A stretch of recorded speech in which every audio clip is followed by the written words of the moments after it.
pitching for the 10, Matt Garris. Batting 8th in right field, number 11, Tommy Pena. Batting 9th in left field, number 4, Aaron Langer. The rest of Governor Nichols roster, number 28, Seth Neiman. Number 9, Josh Hacker. Number 44, Austin Akra. Number 33, Kristen Hewitt. Number 12, Evan Langley. Number 27, Owen Langley. Number 6, Danny Ludley. Number 17, Michael Monarelos. Number 13, Matt Rodney. Number 16, Matthew Sarbaugh. And number 18, Bryce Wonderland. The head coach is Chris Holt. He is assisted by Noah Anstad, Kurt Henry, Nate Herzog, Billy McKay, Todd Williams, John Ryder, and the student manager is Jonathan Radwanski. The Governor Mitchell Mustang. And now for your home team, school board, the Wilson Bulldogs, leading off in center field, number 3, Danny Estrada. Batting second and shortstop, number 9, Dave Bunn. Batting third and first base, number 2, Ruben Livingston. Batting fourth, the pitcher, number 35, Luke Coleman. Batting fifth at third base, number 13, Randy Cardo. Batting sixth at second base, number 7, Andrew Trayer. Batting seventh in right field, number 6, Ryan Kelly. Batting eighth, the catcher, number 1, Kyle Cincinnati. And batting ninth in left field, number 11, Ryan Graff. The rest of the Wilson players, number 4, Charlie France. Number 5, James Rhodes. Number 8, Jacob Diana. Number 12, Cole Raymond. Number 18, Ryan Mosman. Number 19, Ryan Stats. Number 20, Ryan Burkus. Number 25, Trevor Logo. Number 31, Jay Stokes. Number 33, Rafael Fernandez. Number 36, Tony Hunter. And number 44, Ryan Sapolsky. The head coach is Sal Kuya, assisted by number 21, Bill Underwood. Number 24, Mike Vintek. Number 23, Adam Smith. And number 47, John Scholastica. We would now like everyone to please stand for the playing of our national anthem. Correction, the singing of our national anthem by Miss Bryn Underwood. Oh, say, can you see by the dawn's early light what so proudly we hailed at the twilight's last gleaming, whose broad stripes and bright stars through the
All right, high school baseball fans of Berks County, we are here for the longly awaited matchup between the Wilson Bulldogs and the Governor Mifflin Mustangs here at First Energy Stadium.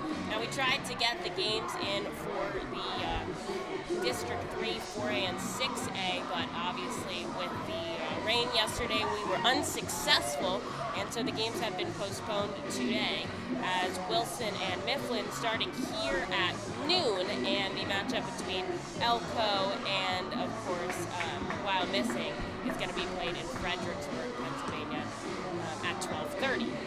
So thank you so much for joining us here on the air. Emily Messina and Paul Roberts calling the District 3 final matchup here between Wilson and Mifflin. Paul, thanks for joining me today. Oh, thanks for asking me. And you can't ask for anything better than this, Emily. We have arch rivals again going toe-to-toe. Anytime in Berks County you say Wilson and Mifflin, people's eyes light up. That's one you circle on the calendar. We have the Bulldogs at 21-2. We have Governor Mifflin at 21-5, winning 12 in a row, and they're very familiar with each other. They're playing each other for the fourth time, and all three games were really competitive, all decided by 2 runs or less. Wilson won at home 4-2 in early April. Wilson won here in late April 6-4, and then of course the Mustangs took the big one, the county championship on May 19th here, 5-4. So this is what high school sports is all about. This is like Duke, Carolina, Army, Navy. And now the first pitch of the afternoon, Holman setting up and fires right down the middle, facing Minnick here in the first at-bat. It's a ball from Holman. Here he goes once again, and it's low once again. So the count now 2-0 to Minnick. Holman will be 90-94, committed to Alabama, hoping to go high in the MLB draft this summer. Here's the 2-0. It's outside behind the plate tonight, or I should say this afternoon with this matinee game, is Zimmerman calling the balls and strikes. 3-0 here from the first at-bat from Holman, and the offering is outside. A 4-pitch walk coming into Tyler Minnick. Now, we did set Holman getting a bit beat up in their last matchup. Probably his toughest outing of the season, I would say, as Mifflin ended up winning the Berks County Championship right here at First Energy Stadium. So this, and on that game, he was facing Connor Marinac. Today he'll be facing Matt Garris, but tough outing for Holman there. We'll see how he bounces back, as the team has obviously bounced back really well throughout the district finals. Here's his offering now to Kobe Cabret, and it is low, so 5 straight balls from the ace for Wilson. Surprising, he's only walked 18 all season with 110 strikeouts, so a 6-to-1 strikeout to walk ratio for Luke Holman. And again, another ball. And I'm not even, these pitches aren't quite as close as you think. They're kind of all over the place, so not really hitting the strike zone. We'll see Cincinnati coming out, just giving him a quick pep talk before the next pitch is thrown. Yeah, this is really surprising, and Emily mentioned that county final. Just to give people perspective on how dominant Luke Holman has been, he's only allowed 7 runs all season. He's got an ERA under 1, but 5 of those runs came against Governor Mifflin in the Berks County Championship. So in all of his other starts, he only allowed a combined 2 runs and comes back with a fastball for a strike. And so now he'll move the count to 3-1. Lots of fans in the ballpark here for the matinee game. Troublesome as it's in through the workday, but the kids have a half day, so we still see them filling out the park. He's going to get the double play. Holman here as Cabret sends it right back into the glove of Holman, and Minnick caught off of first. So Holman throwing over to Livingston at first, and that'll be 1 away. How quickly things can change. The perspective of this inning just completely did a 180 on that soft little line drive from Cabret back to Holman, and you really can't fault Minnick there. Off the bat, you're thinking that's a base hit up the middle, so he's off the bag and an easy double play. So just when you think Holman might be struggling with his command and be in some trouble, he gets 2 outs on 1 pitch. Misses upstairs again with his curveball. That's the difference maker for Luke Holman, who's ranked number 145 by Baseball America on their latest list of the current draft class. you won't see many high school pitchers with a curveball like Luke Holman, and then you throw in the velocity. He's also working on a changeup too. And here's his 2-1 offering now to Connor Marinac, and it'll be a ball. Let's just go over the defense real quick for the Bulldogs. Left to right in the outfield, Graff, Estrada, and Kelly. Carlo at the hot corner at third, Bunn at short, Treyer and Livingston round out the rest of the corner. And it's a swinging strike for Marinac. Of course, their battery, Cincinnati as always, behind the plate, and Luke Holman on the mound. So now we've got a 3-2 count. The bases are clear here in the top of the first. Here's the payoff pitch from Holman. Marinac sending it deep to left, chasing it down is Graff. He's not able to make the play. It bounces off the wall, and Marinac ends up with a stand-up double on second with 2 outs. Well, that was your Berks County Player of the Year. Connor Marinac headed to Misericordia. Great all-around athlete, quarterback of their football team that won a district title and got to the state semifinals. In basketball, he was a guard off the bench for Coach Conrad. He's hitting over 400 and on the mound. Now, he's not going to pitch today because he threw in the semis, but Marinac's 13-0 with a 1.25 ERA. He has been spectacular this season. Holman sending a swinging strike to Xander Velez. Velez up as close as you can get to the plate in the righty batter's box.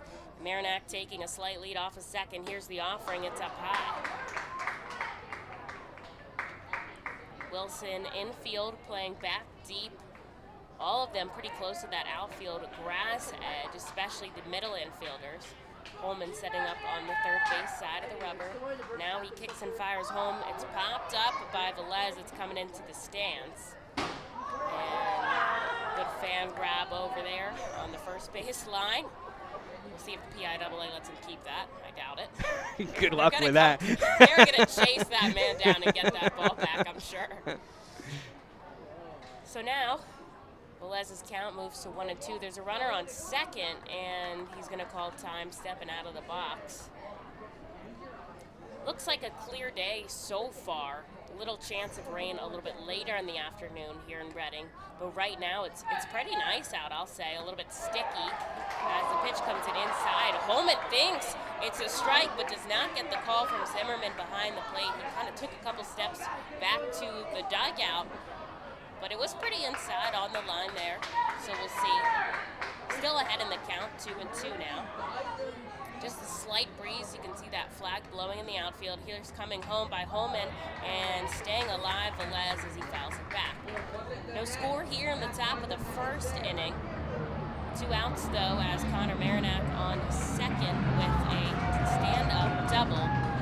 And Xander Velez at the plate. Getting a little loud here. They've got the World War II flyovers going today.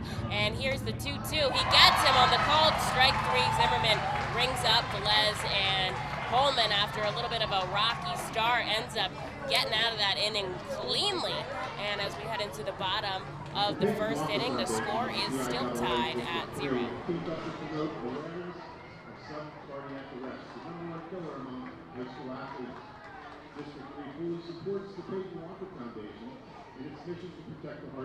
The Reading Fightin' Birthday Party Package is the best way to celebrate a birthday. Whether you are a youngster or an adult, there is no better birthday than a Fightin's birthday. The Fightin's Fan Birthday Package is customizable for fans of any age and starts at just $120. Base packages include 10 general admission tickets to a Fightin's home game, an autographed baseball, and a VIP reserved parking spot.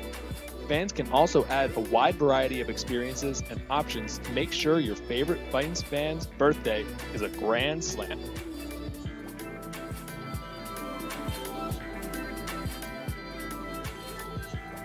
Customers Bank is a proud continued partner of the United Way of Berks County and the Ready, Set, Read initiative.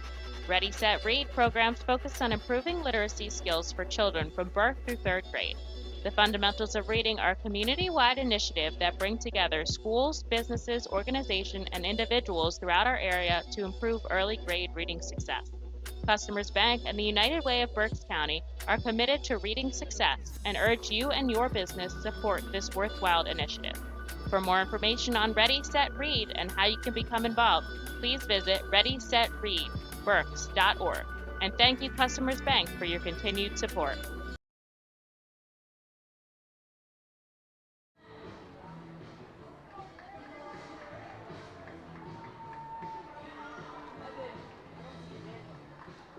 Leading off the Eagles Bulldogs, center fielder number 3, James Estrada. Well, we're back in action here at First Energy Stadium, and it's Wilson's turn to bat. Mifflin had one hit in the top of the first, but he was stranded on second, so no runs across the plate for either team yet. And now it's Matt Garris on to face Danny Estrada. The first pitch coming in, it's a called strike, although Estrada showed signs of bunt there and just not able to make contact. Estrada's an all-county selection headed to Division I New Orleans. He's hitting almost .450 this season, leads the team in average, on-base percentage, 8 doubles, scored almost 30 runs so far this season. Has done a terrific job. Might be the best pure hitter in this Wilson lineup. And he'll take another called strike, so he's down 0-2 here to Garris, and he's going to call time, step out of the box. Let's go over the defense for the Mustangs. Left to right in the outfield, Renaner, Woolwine, and Pena. Velez at the hot corner, Marinac at short, Minnick and Jansen. Those other two, and behind the plate, Colby Cabret. Swing and a miss as Garris gets the first out with a swinging strikeout to Estrada. And that'll be one away as Gabe Budd heads to the plate. That's only the 7th strikeout all season for Danny Estrada in now game number 24, which shows you what a quality hitter he is. You're not going to see the same type of velocity from Matt Garris as you saw from Luke Holman, but he knows how to pitch. Very experienced player, another multi-sport athlete for Governor Mifflin. Very good curveball. His fastball probably being 80 to 84, but good curveball, good command, and it really keeps hitters off balance well. The first two offerings from Garris are both balls, and the sun's starting to shine here at First Energy Stadium, starting into a beautiful afternoon, slight breeze right to left as Bunn swings and misses, and the count moves to 2-1. Just a 7-inning game between these two high school teams. We'll look to get in all of that today as the offering is fouled off by Bunn. And of course, Governor Mifflin's commencement ceremony for the class of 2021 also at First Energy Stadium tonight. So that would be a heck of a day if they were to win this one and then come back and graduate the seniors tonight. But we'll see how it goes. Here's the 2-2.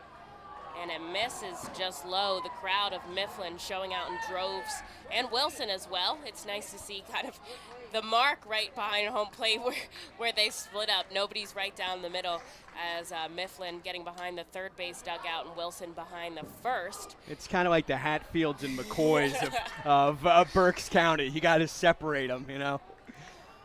And so Bunn staying alive now, fouling another one back. Here's the payoff pitch by Garris. He'll chop it up, coming in. Marinac at short, sending across on the run, and that'll be out number 2.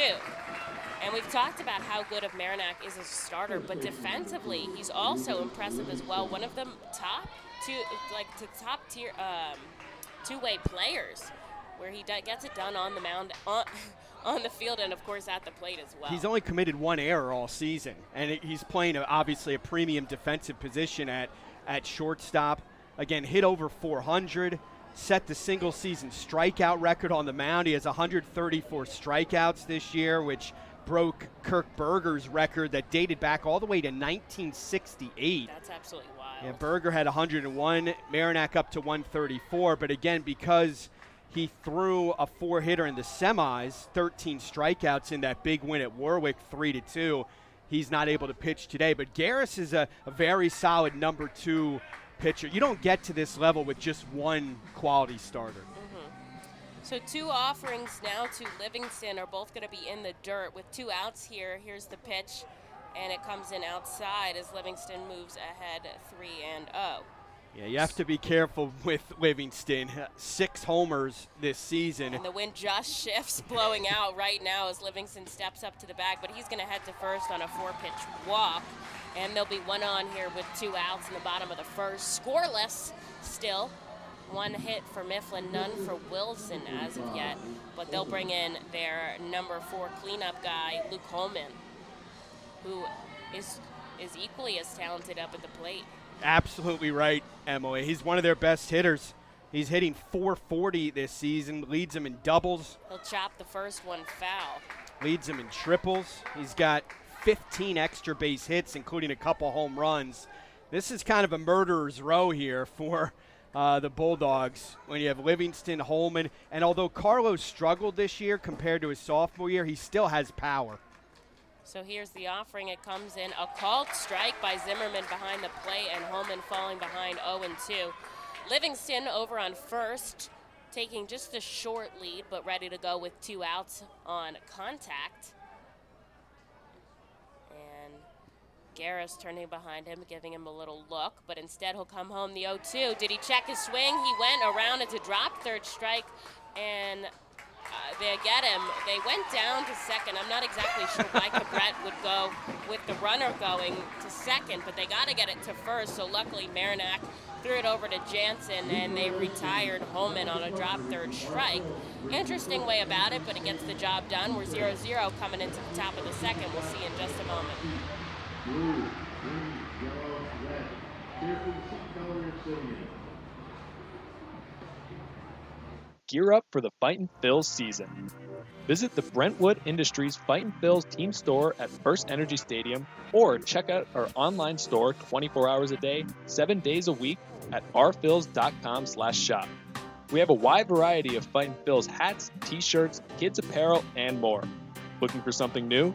Check out our latest selection of Los Luchadores de Reading and Reading hot dog gear, plus throwback black R-Trains R-Phils attire. Root for your Fightins in style. Stop by the Brentwood Industries Fightins team store or rphils.com/shop. The Reading Fightin' Phils, in conjunction with Savage 61 Fiesta Fridays, are proud to partner with the eXp Realty Group throughout the 2021 season. Visit their convenient website at brgpa.com. The custom search bar makes house hunting online easier than ever, and their talented team of agents is here to answer all your questions. Call them today at 610-926-8610. eXp Realty Group is a proud partner of the Reading Fightin' Phils at all 7 Savage 61 Fiesta Friday games during the 2021 season. eXp Realty Group, where every move matters. Savage Auto Groups is a proud sponsor of the Reading Fightin' Phils. Our large inventory and wide selection of models, along with competitive pricing, allow us to make great deals on many vehicle makes and models. Visit Savage 61, Kia, and L&B in Berks County for all your automotive needs. Well, we're back in the second here at First Energy Stadium. It's scoreless, and Luke Holman, of course, back on the mound. He'll face off Mason Woolwine, the first pitch coming inside. It's a ball. Mifflin getting one hit off of Connor Marinac back in the top of the first, and Marinac made it to second but was stranded. Woolwine fouling one back and evening the count 1-1. Holman picked up one called strikeout back in the top of the first and didn't let anything across after working the leadoff batter. So his next offering is a ball and the count 2-1. Did throw about 20 pitches, again struggled with his command. Minnick drew that leadoff walk, then he fell behind Cabret. And it's going to be a chopper to second. Schreier on the run, picks it up onto first, and they get the first out. And they do have a third-party pitch counter here at these district games, just so that there's no questioning, because they get a hard 100. That's right, Paul? Well, it'll change for the postseason. When you go into the PIAA playoffs, they allow 105. 105. So you What's get the 5 more pitches. That's right. very interesting. And you can still start. Finish that last batter. Right. You can finish the batter. So if you face a batter and let's say you have 103, even if you go over 105, you're allowed to finish the guy that you're batter. on. So the first pitch coming in outside to Darian Troche, and then the next one right down the middle for a strike. And now we see some of the high schoolers coming out after getting out of school with a half day earlier. Hopefully they'll come out and support these two high school teams as they've done all season. Holman throwing one low. It's 2-1. So both pitchers will be on that 105 pitch count today, and there's a third party monitoring that. Sending it into center field is Troche. Coming in is Estrada, out is Trayer, but it's going to be Estrada who makes the catch in shallow center field. 2 away now for Holman. Troche is just a sophomore. Brother was a really good player for Mifflin, and we saw how big he was in the county playoffs. Had the walk-off RBI single with 2 outs in the 8th in the county semis. And then in the county quarterfinals, he had the only hit of the game for Governor Mifflin. They beat Brandywine Heights 1-0. He had an RBI single in the 4th inning of that game. Garris fouls one up the first base line. And it's 0-1 with 2 outs here, no score in the top of the second.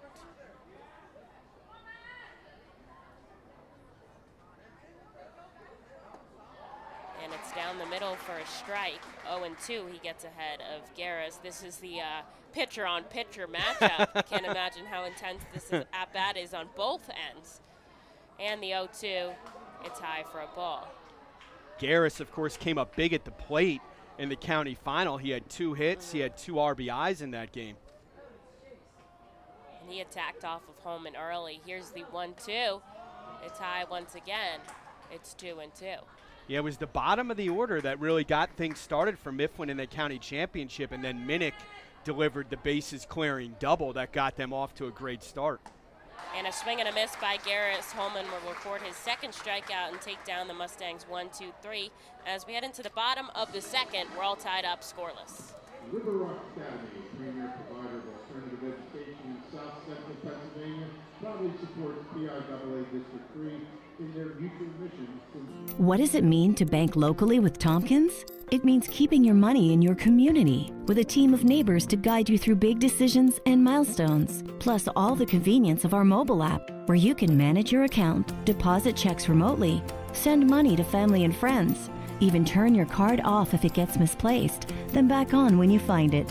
Ready to bank locally with the team at Tompkins? Visit Tompkins Vist Bank online or at a branch to get started. Member FDIC, Equal Housing Lender. Copa de la Diversión is an initiative of MILB which creates alternate identities for teams across the country wishing to better reach out to their Latino communities. The new identity represents more than a luchador. Luchar means to fight for, and luchador translates to fighter. But it also signifies a specific type of fighter, a masked wrestler. The mask logo pays tribute to some of the most notable elements of the city of Reading. Embodied in the luchador's masks is Reading's pagoda, surrounded by 23 sun rays representing the Latin American countries and Puerto Rico. Down the bridge of the nose is Reading's fire tower. Home plate serves as the luchador's mouth, with First Energy Stadium's facade creating the upper lip. Below the chin are train tracks, symbolic of the historic Reading Railroad. And along the side are baseball seams, a nod to Baseball Town's rich history. Fans can look forward to the R-Phil's players suiting up in Los Luchadores de Reading caps and jerseys on specific games throughout the season.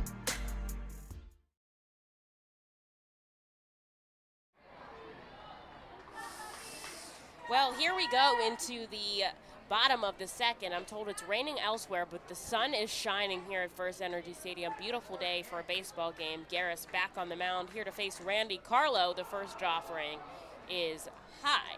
Now, both teams have already qualified for states, right, Paul? And the winner is going to face the 5th place team from District 1, Springford or Garnett Valley.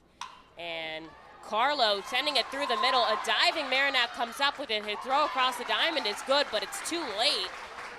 And that'll be a single for Carlo here to start off the top of the second. That was a nice stop by Marinac deep in the hole, and the throw was pretty much on the money. It was just too far behind. Yeah, really not much he could do. He made the best out of the play there. Again, Marinac, a really good shortstop. And Carlos kind of had an up-and-down season so far for Wilson. He's got a lot of potential. He was an all-division player as a sophomore this year, honorable mention all-division. He's headed to Division I Bryant up in Rhode Island, hitting about 270 this year. And the first offering to Trayer is going to be fouled back, but Carlo has gotten himself on the base path to lead off the top of the bottom of the second, with nobody out, and Trayer up at the plate. So as we were talking about before, the winner of this game plays Springford or Garnett Valley, and the runner-up will play the District 2 champion, Emmaus. District 11 champ. 11, excuse right. me. Yeah. And Springford did beat They won Garnet last night. Valley. Okay. And let me tell you, Emily, you want to talk about a brutal first-round draw, that is it. Springford was projected by many to win District 1, and they ended up falling into the consolations and finished 5th. They battle back. Chop it Right. off the bat is Trayer. It's going to stay fair. They're going to go for 2. The throw is high, and they get nobody. And I think the only way to record that is a single for Trayer. So what happened was Velez picked it up, and he tried to go for 2, but it was just too slow off the bat to go for 2. The throw over to Minnick, who was covering second, was high. He had to jump over the bag to make sure it didn't go into the outfield, and the throw doesn't even come over to first as it was that late. So Wilson now has 2 runners on and nobody out for Ryan Kelly. Yeah, they'll probably just score that a fielder's choice, because if he goes to first, he has an out. And I think in hindsight, that's what Velez would have done.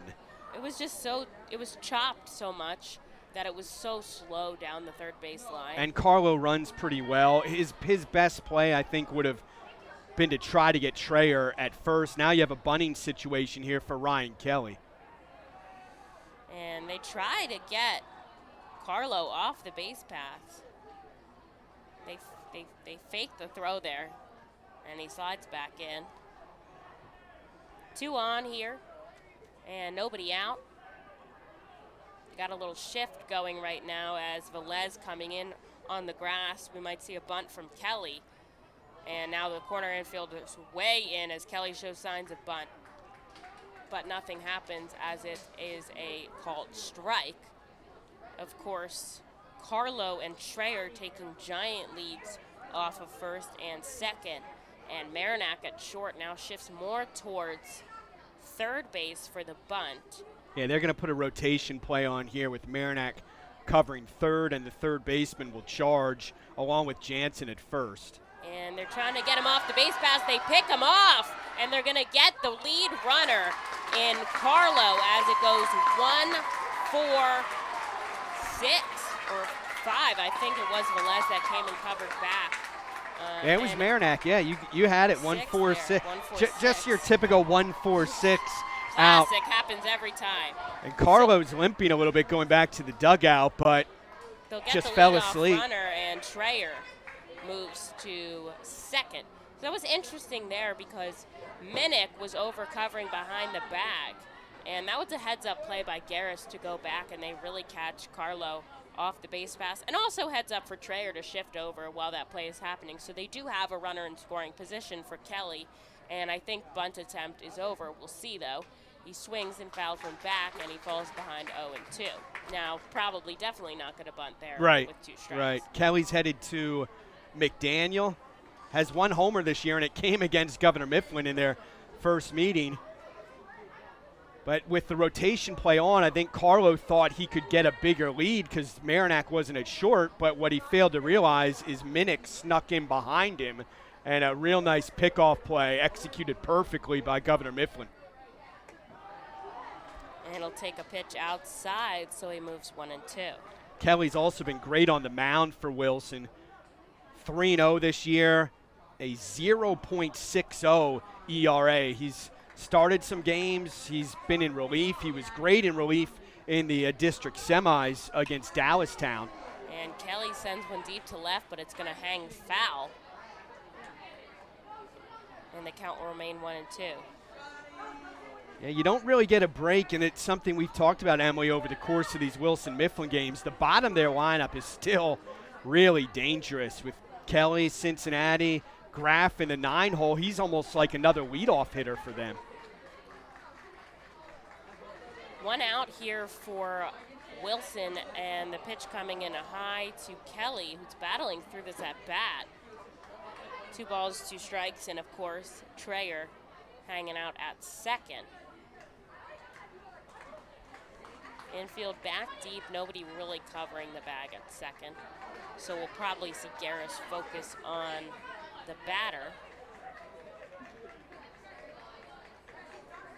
And here's the offering. It's a called strike 3 by Zimmerman, And suddenly there is 2 outs now for Garris, and Kyle Cincinnati, the catcher, heads up to the batter's box. Yeah, it looked like Kelly thought it was going to be inside, but Buddy Zimmerman rung him up, and now you get the catcher, Kyle Cincinnati.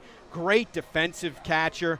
He's headed to Division I Maryland Eastern Shore, but he's also hitting close to 300 and made the all-division team in Division I of the Berks League. So you can't take any of these guys lightly. This lineup averages almost 9 runs a game. They've scored in double digits 11 times in their 23 games this season, hitting almost 340 as a team. What I would say about Wilson is that they're very well-rounded players. Everybody does seemingly a little bit of everything. And I think that's what's kept them so solid for so long, as it gets by Cabret and sliding over to Treyer. Sliding over is Treyer at third, so now they have a runner on third with 2 outs. And we are going to take a mound visit from their pitching coach. Yeah, Todd Williams, the pitching coach, does a really good job. He's been with Chris Hull for 8 years now. This is the 9th season for Coach Hull as head coach of Governor Mifflin. He's won 135 games, over 60% of the games he's won. An interesting side note, Emily, he is a Wilson graduate. So graduates from Wilson, now coaches for the arch rival, but he's done a great job. He's won 3 county championships with the Mustangs, including the one this year. But what they haven't been able to do is win the district title. They were runner-up in 2016. They were runner-up in 2017, but they've never won district gold. They've certainly won plenty in the county. They've won 14 Berks County championships, but have never been able to capture the district title. Wilson, on the other hand, has won it twice, including 2019, the most recent playoffs in District 3, none last year, obviously, with COVID-19. The Bulldogs beat Hempfield 11-2 when Holman gave up just 2 hits and 2 runs over 6 innings as a sophomore. He struck out 12 in that championship game against Hempfield. So one of the big storylines here is can Mifflin get over the hump and win its first district title? And Garris sends one low after the mound visit to Kyle Cincinnati, and it's 2 balls, no strikes with the runner on third here. 2 outs, though, in the bottom of the second, and we're still scoreless. And the offering is a called strike. The other thing I like about Cincinnati, he's been asked to bunt a lot this year, and really good sacrifice bunter. He just does everything well, really smart player. And it's low, so 3 balls and 1 strike now to Cincinnati. Of course, there is an open base to put him on. It wouldn't be the worst thing in the world.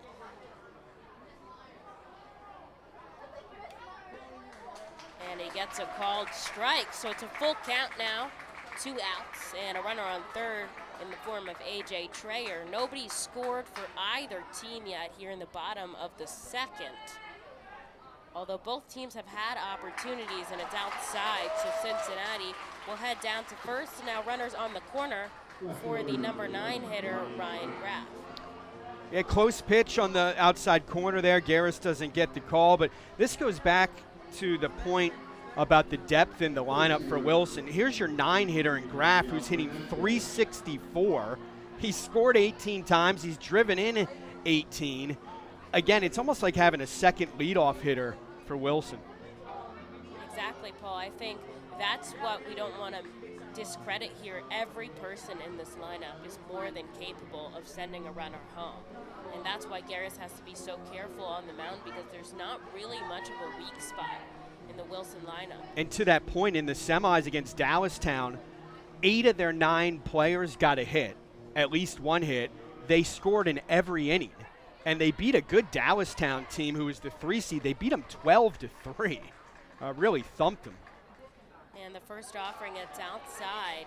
And good stop there by Cabret to shift over and make sure the ball doesn't get past him. Runners on the corners now for the Bulldogs. 2 outs here as Garris tries to get the job done. He'll sneak a look at Cincinnati at first. Now he'll come home to Graff, and he'll get the called strike at the knees from Zimmerman behind the plate. Yeah, Garris continues to work away to a lot of the right-handed hitters, and then he struck out Kelly, the left-handed hitter, on an inside pitch. Middle infielders back, and corner infielders at the base paths as Garris goes for the pickoff attempt, but not in time. And now stepping back in is Ryan Graff. It's Rafael Fernandez running over at first. And the offering, it is popped foul. A lot of these teams will do courtesy runners for their pitchers and catchers here. Definitely different in high school versus other baseball that you see. I find it to be interesting. You know, obviously you want to get the best person on the base pass who's going to score the run, and catcher needs time to put his gear on, so they want to keep the game moving. And it gives some other players a chance to play. I like that as well, and he's going to call time here at the plate. So 1 ball and 2 strikes. You just have to make sure that their head is in the game and their focus, because sometimes they're on the bench, and I've talked to a lot of coaches, and they will specifically run pickoff plays when a courtesy or pinch runner comes in, hoping that they're not fully into the game. And it just misses low as it evens 2-2. And I would say both of these teams have a pretty big roster coming into the playoffs here. You can kind of look into the dugout and seeing what we've got in front of us.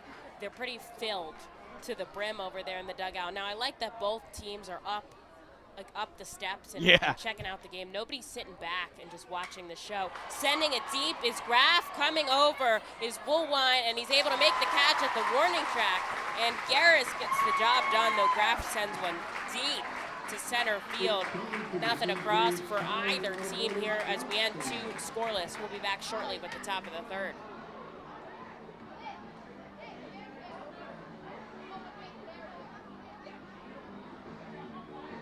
Spend some quality time with the family by taking them out to a ball game every Sunday home game at First Energy Stadium. Sundays are Burke's Packing Sunday Family Fun Days, presented by Classic Harley-Davidson. Get 4 tickets, 4 hot dogs, and 4 sodas for only $50 when purchased in advance. Burke's Packing is a family-owned and operated meat processor located here in Reading, specializing in hot dogs, ham, specialty meats, and more. Join us for Burke's Packing Sunday Family Fun Days at Sunday home games all season long here at First Energy Stadium. The Fightins feature special post-game concerts throughout the entire season with more live music than anywhere else in Berks County. Each post-game concert features $1 off St. Boniface Brewing and live music on the T-Mobile stage. That's post-game concerts thanks to St. Boniface Brewing. From the cleanup position, there's no one better in the field than J.P. Mascaro & Son. Trust the familiar Mascaro Blue Elephant to provide dependable, quality service for your home or business. Make our team your team, whether in a pinch or for the long haul. Like the Reading Fightin' Phils, we're the best in our field. We are hiring and have open positions in Berks County. Check our website for open positions at jpmascaro.com or call 1-8. Well, they're rushing us back into the top of the 3rd, and very exciting. Javi Pena lining one directly into the glove of Gabe Bunn over at short. It was hit hard. It was smoked, but Bunn was right there and made the diving grab. And so there is one out here in the top of the 3rd as Rennener fouls off the first pitch he sees. I apologize, these in-between commercials are made for the R Phils team, who takes a little bit longer than 1:30 to come back, and these high school guys are ready to go. We love to see it. Holman's offering just outside, and the count evens 1-1. Still sunny here at First Energy Stadium. Wind blowing a little bit out straight to center field, and he'll get a called strike now to Renier, 1-2. Good curveball from Holman. Can't hit it much harder than Pena did, but a nice catch by Gabe Bunn, who's a very experienced shortstop for the Bulldogs, and he's also headed to Misericordia. So both Bunn and Marinac, the 2 shortstops in this district final, are both going to Misericordia. And he gets the called strike 3 to Rennener at the plate. That's his 3rd K of the day, and second out here in the top of the 3rd. Now Holman has retired the last 6 batters that he's faced. And now we're back to the top of the order, though, with Tyler Minnick, who walked in his first time at the dish. Scoreless here in the top of the third. Both teams have just one hit to their names. And the first offering to Minnick is a called strike. He's working quickly now, the 0-1, it's up high. Did he check his swing? No, he did not, says Berggraf over at first. And the other surrounding umpires, Cummings at second, and at third, Strouser. Of course, Zimmerman behind the plate as the next offering from Holman comes in low. Minnick just a sophomore, but what a bright future. Already getting Division I interest. He's stolen 19 bases. He can run. He's hitting close to 400. You know, the Yankees had Mano and Maris. The Mustangs have Minnick and Marinac, different type of M&M boys, but it's a really tremendous 1-2 punch offensively. We're going to call strike down the middle, and now it's a full count here with 2 outs in the top of the third inning for Luke Holman and the Bulldogs. He gets the sign from Cincinnati behind the plate, and calling time now is Minnick. He'll step out. And I think it's interesting to note the talent across the grade levels on both of these teams. You know, it's not just filled with seniors in the field. It's all across the board as the pitch comes in outside. And Minnick will walk for the second time today. So the leadoff guy getting the job done, getting on the bases. Yep, and remember that county championship, Minnick had the biggest blow of the game, the 3-run double early in that game. So maybe Holman trying to be a little bit careful with him, and that's the second walk that Minnick has drawn. His on-base percentage was .490, so it'll be up over 500 now. And you bring Kobe Cabret up, who had that kind of soft liner back to the mound in the first inning that really changed the inning because Holman was struggling to throw strikes. Heading down to second is going to be Minnick, and he's going to be safe even with the throw from Cincinnati. Just a little late in popping up because it was in the dirt, and they're going to call that a strike to Kobe Cabret, I believe. I see the umpire motioning. It was a really late swing. It was very awkward there. I think he was, something about the runner must have phased him a little bit. And now we're having just a discretion check here by both of the coaches. Was that a called strike? Was it a ball? And I believe he's motioning strike. So it's going to be 0-1 now to Cabret. But they have a runner in scoring position as Minnick safely steals second. And that'll change things a little bit here. With 2 outs in the top of the third, the offering from Holman is in the dirt. And you saw the speed of Tyler Minnick because Cincinnati has one of the best arms in the county, one of the most accurate arms, and Minnick was still able to steal that bag. Holman looking back at Minnick on second. He's going to go home. It's going to be up high, and it's going to be 2-1. Now there's 2 freshmen on both of these rosters. We've got one on the side of Wilson. It's Tommy Hunsinger, and on the side of Mifflin, it's Bryce Wunderlich. So they're growing these guys from just such a young age. And they've got, you know, a couple of sophomores, lots of seniors, not as many juniors for either team, but they're deep, they're depth, and they don't have all their talent in the senior class. And I think you know Tommy's dad pretty well. I do. And I am. I guess that's your boss. I am. But he has. Hunsinger. So a swing and a miss goes Kobe Cabret, and Holman getting out of the inning with leaving a runner on second base, picking up his 4th strikeout of the afternoon. We'll take a short break heading into the bottom of the third. We're still scoreless here at First Energy Stadium.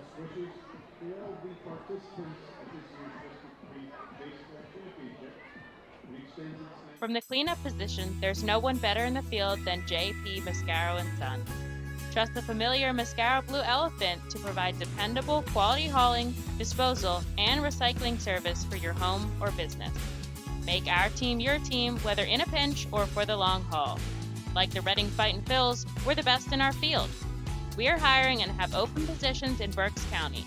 Check our website for open positions at jpmascaro.com or call 1-888-MASCARO.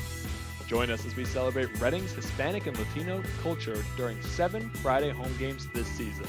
The Savage 61's Fiesta Fridays, presented by Alex Patanzas of eXp Realty, Humane Pennsylvania, Supportive Concepts for Families, Children's Home of Reading, and Mao Beer. Fiesta Fridays features special Los Luchadores de Reading uniforms, Hispanic and Latino food and music, and other cultural events throughout the ballpark. Get your tickets now by calling 610-370-BALL or visiting us at the Weidenhammer ticket office at First Energy Stadium. Every time you grab an ice-cold 20-ounce Pepsi, you'll find a Pepsi emoji on the side of the bottle. So while the Pepsi delivers this, the Pepsi emoji delivers this. Ooh.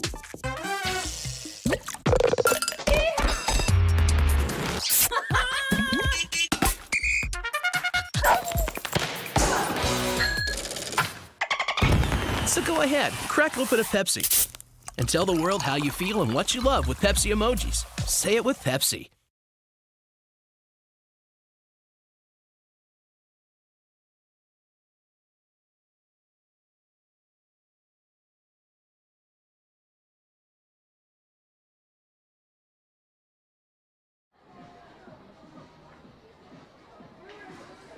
Bottom of the third we go here at First Energy Stadium. We're still scoreless, but Wilson now having the opportunity to bat. Luke Coleman giving up just one walk, but stranding the runner on second in the top half of the third. And now Garris set to face the top of the lineup for the Wilson Bulldogs. And his first offering coming in upstairs, as is his second, so 2-0.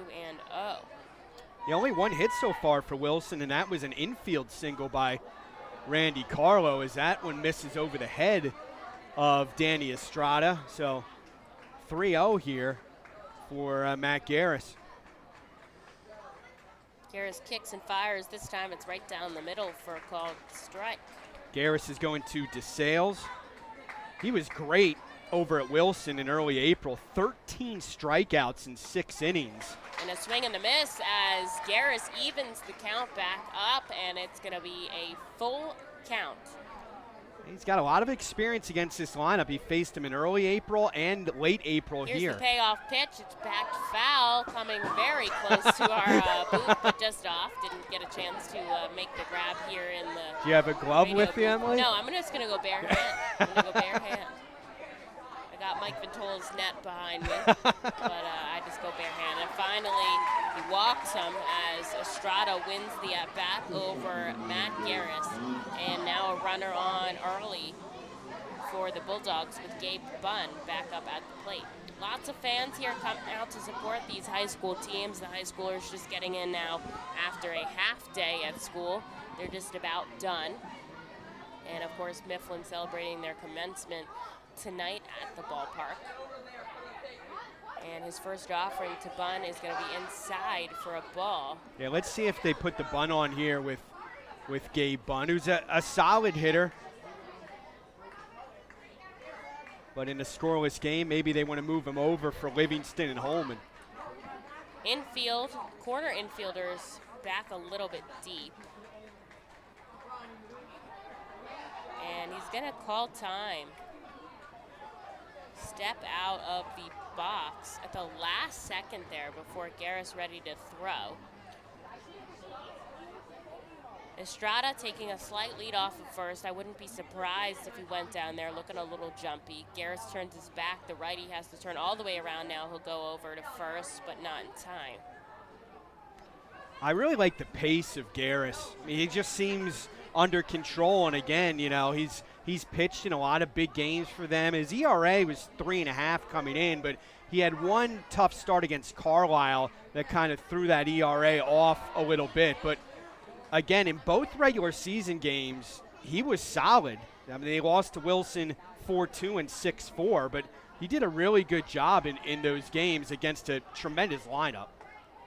And he'll get the called strike as the count moves to 2-1 here. Garris slowing down just a little bit, changing up his rhythm, try to throw off these Wilson hitters. But they've got a runner on and nobody out here in the bottom of the third. Garris looking down, now he looks up at his catcher, Cabret, and he comes home. Popping it up is Bunn, running over a couple infielders. Will it go out of the field of play, and it does land in that right field grandstand. So it'll just be a strike as the count evens 2-2. Though I like the hustle from a bunch of guys. We got the first, second, and right fielders coming over and try to make the catch in foul territory. Well, remember Pena made that great catch the up right against the field wall That and was saved fantastic. 2 runs, Yeah. robbed Luke Holman of an extra base hit, and that ended up being a 5-4 game. Great catch. I also love how all these kids now have to carry their hat in one hand because their hair's so always long.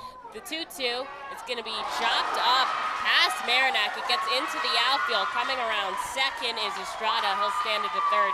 And what was going to be probably an easy double play turns into runners on the corner and nobody out for the Bulldogs. Now that was tough. I wonder if we'll see a replay here as it just bounced awkwardly. And Yeah, it was a past really Marinac. bad hop. It was a bad hop. And we don't get the replay. Yeah, they're going to give him an error, but that's a really bad hop. I mean, there's nothing he can do. It just took a real high hop almost around his shoulder. You're right. I mean, that could have been a double play. Bunn runs pretty well, but instead of maybe a double play, you have first and third, nobody out now for Livingston, one of the most dangerous hitters in the county. And here's the pitch. It is in the dirt. A good block there by Cabret to keep it in front of him. And with no outs and runners on the corner, this is a tough situation here for Garris to get out of this inning cleanly.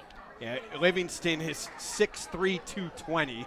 He does not look like your typical high school kid and is already committed to Kent State. He's still got another year, too. He's a junior.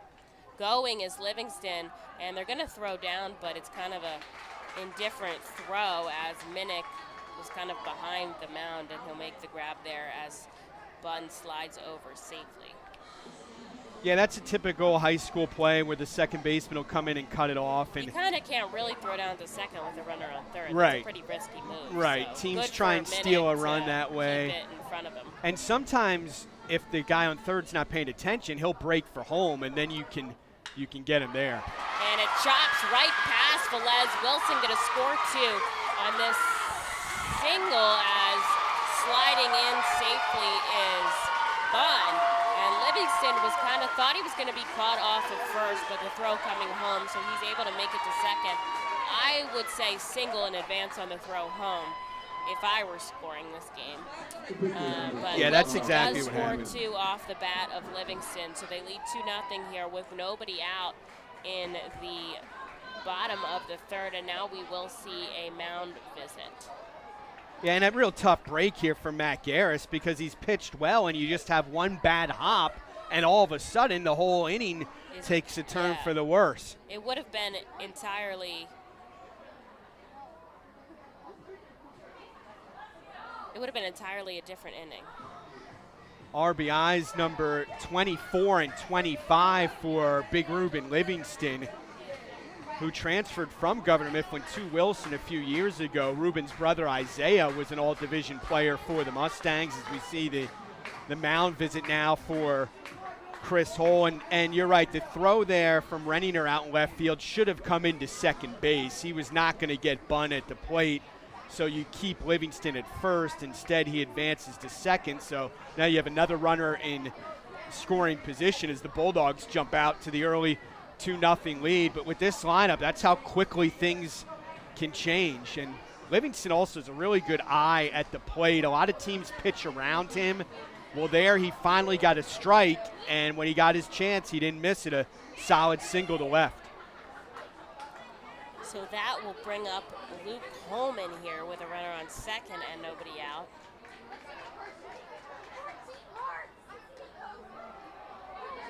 And it will come in low. Holman struck out his first at bat.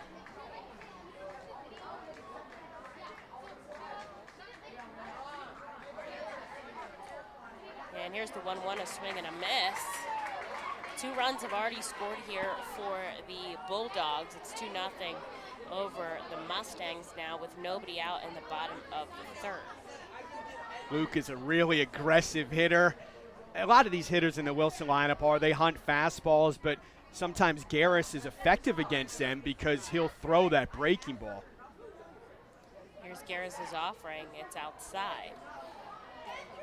Livingston taking quite a bit of a lead over on second, though nobody really covering the base pass. They're just trying to get an out here.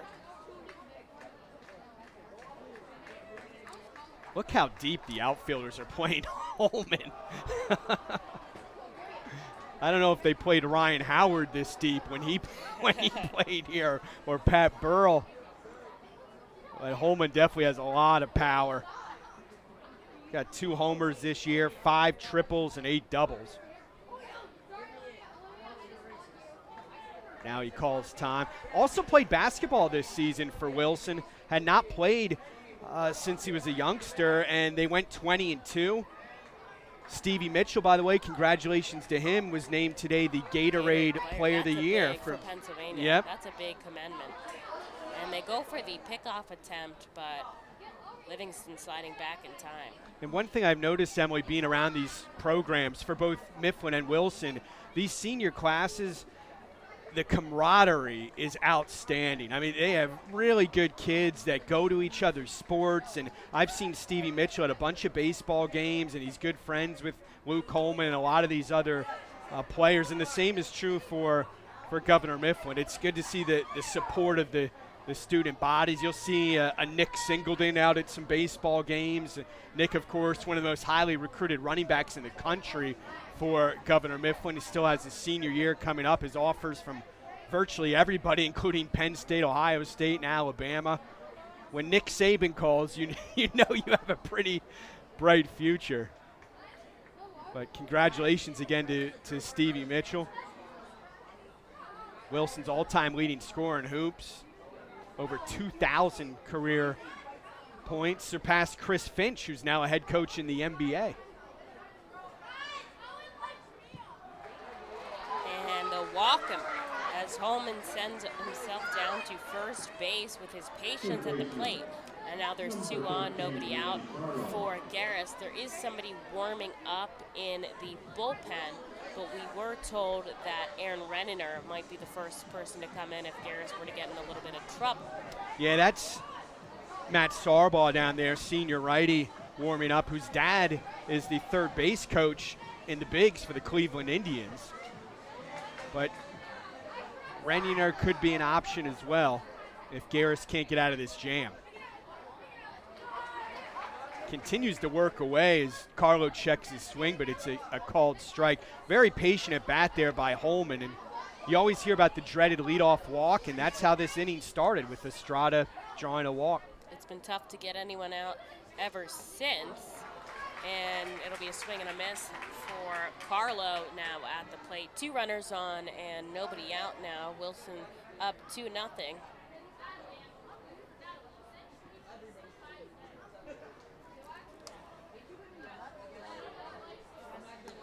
It's outside from Garris.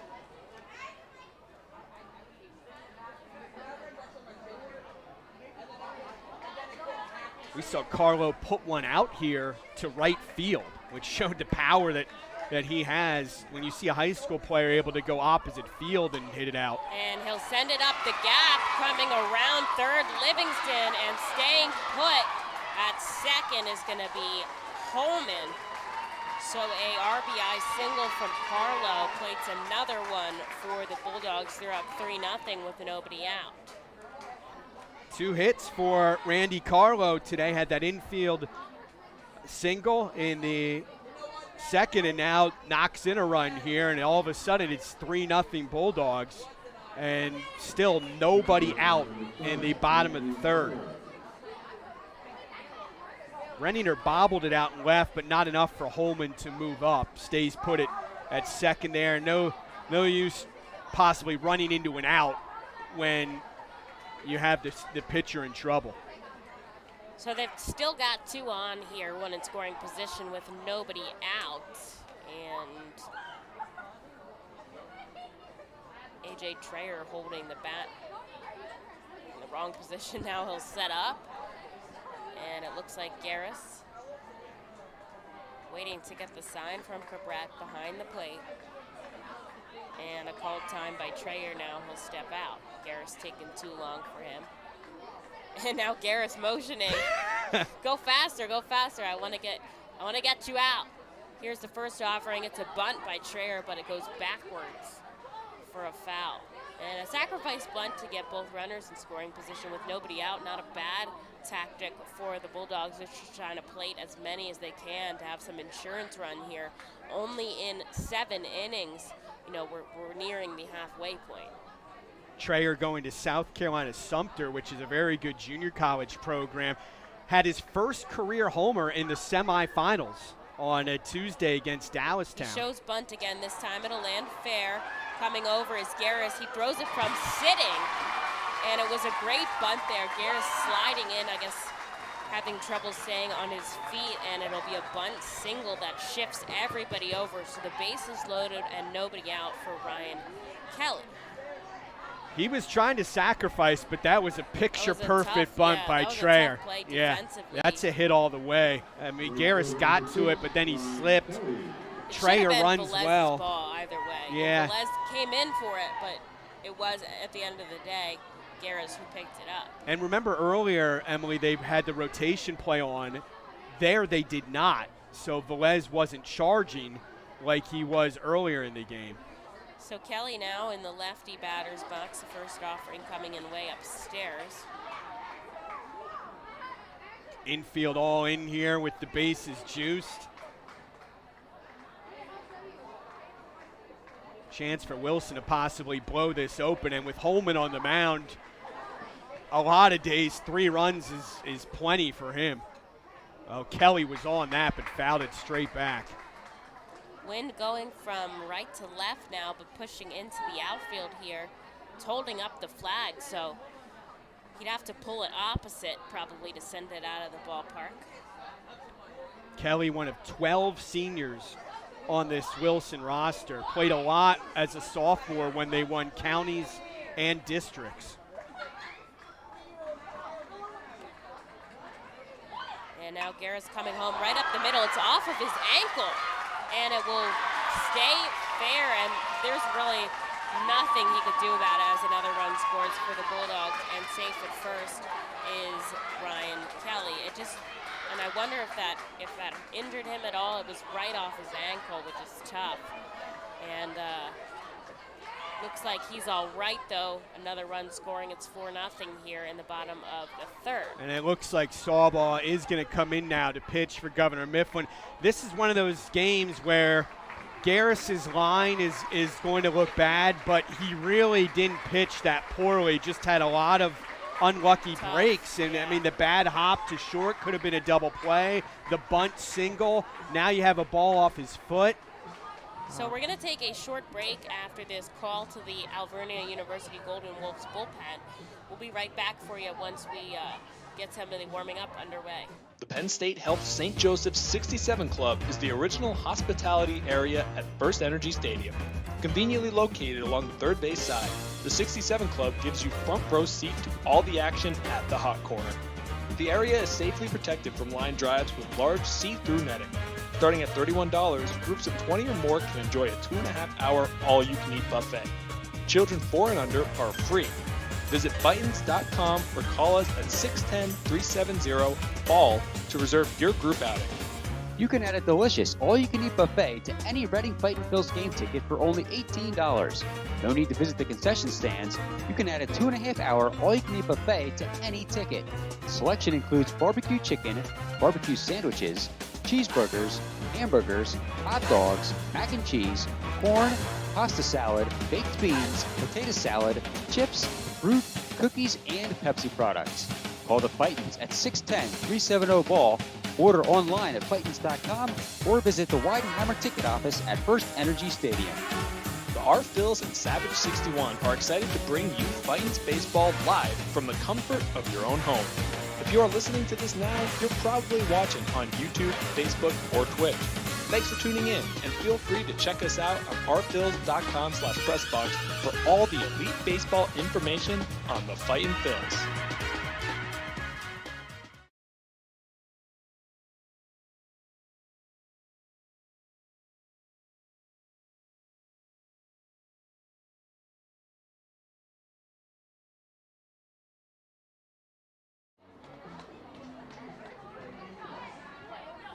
Well, we are underway still here in the third inning. Wilson leading 4-0. There are no outs, and the bases loaded for the Bulldogs as we have a pitching change. Matt Garris's day is done, and Sarbaugh comes in to pitch for the Mustangs.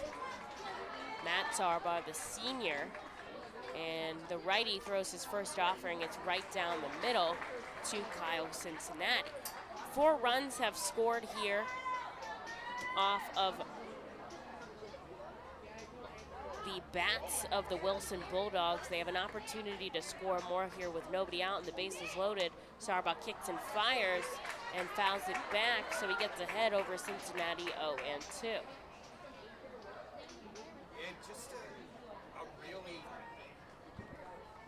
Just a really funky inning. I mean, you had the clean single by Livingston and one by Carlo, but a couple walks mixed in there, the error on the bad hop grounder, a bunt single, a single off Garris's foot. And his next offering comes in outside. Yeah, just tough, and you have to think, too, how that mentally shifts for these young players. You know, you get out there and you try your best to remain composed in this situation, but no doubt you're a little bit bummed, and no doubt Wilson is high up and on fire after the way things have turned in their favor.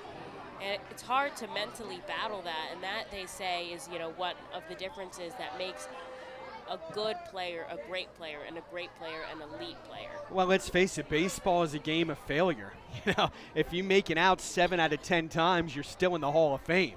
So you have to learn how to deal with that type of failure and those struggles. And again, we're seeing one of the best lineups in the entire state here in Wilson. And if you give them extra outs, they take a yard. Yeah. Here's the 1-2, and it's outside. We didn't see that in the county final so much, but Connor Marinac was on the mound, and he's 13-0 with a 1.25 ERA and 134 strikeouts to just 11 walks.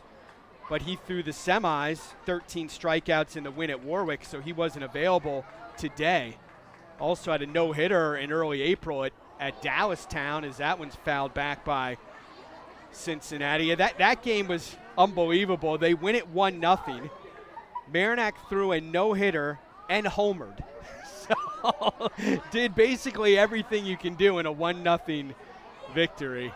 We're going to get some more PIAA issued baseballs now to the umpire.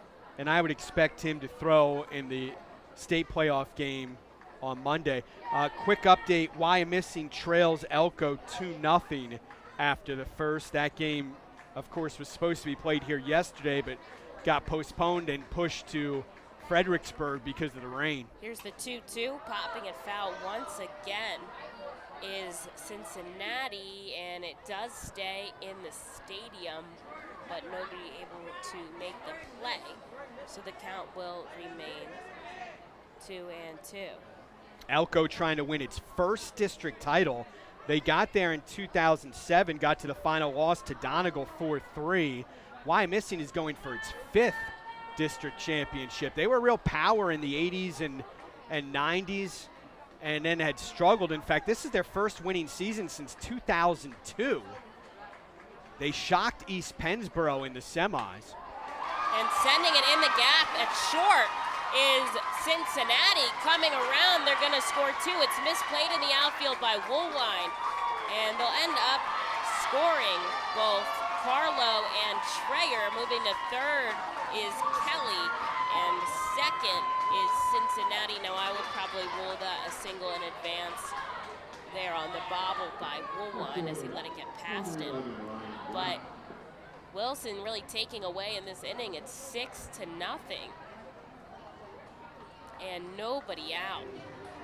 And they're going to put in a courtesy runner. Coming in for Wilson is going to be Rafael Fernandez once again, as Cincinnati is replaced. And excitement going on by Wilson. They're doing that, I don't know if there's a name for it, but where you jump and collide. And the collision almost knocked over Cincinnati there, as the players were very excited about that double with the bases loaded. So that'll bring up their number 9 hitter, and the only one that hasn't batted so far for the Bulldogs, Ryan Graff. and he'll pop it foul. Yeah, I think And a great catch by the fans. I think Cincinnati is one of those guys that his teammates absolutely love him. Rally around and him. part of that, he's the catcher, so Very involved in every play. yep, Yeah. very bright young man, high baseball IQ, known for his defense, but was hitting almost 300 coming into today and comes through with that 2-run single. Woolwine was charging hard. I don't know that he would have had a play at the plate anyway, but he overran it. it. Sent back where it came from as Ryan Graff with a RBI single, scoring both Kelly and Cincinnati. It's 8-0 here for Wilson now, as every runner that has batted besides Graff has come home and scored. And nobody out still for Mifflin here, as we're back to the top of the order with Danny Estrada, and it does look like there's going to be a courtesy runner for Graff as Charlie France now comes up. And Estrada stepping into that lefty batter's box. It's 8-0 Wilson. No outs here from Mifflin, as they just need to get out of this inning. If anyone needed proof as to how dangerous this lineup is, voila. Okay, they have 8 runs in, and we don't even have an out so far in this inning. I know they struggled in the county final, but overall, if you followed this team, you really just don't get a break. I mean, there you see Graff with a clean single to center, and his first at bat, he flew out nearly to the warning track. I mean, that's your 9-hole hitter, and he's had some big games in the postseason. And now Sarbach sending one home to Estrada. He swings and misses. The count moves 1-1. 5 hits already this inning. 6 hits rather already this inning, and a couple of walks.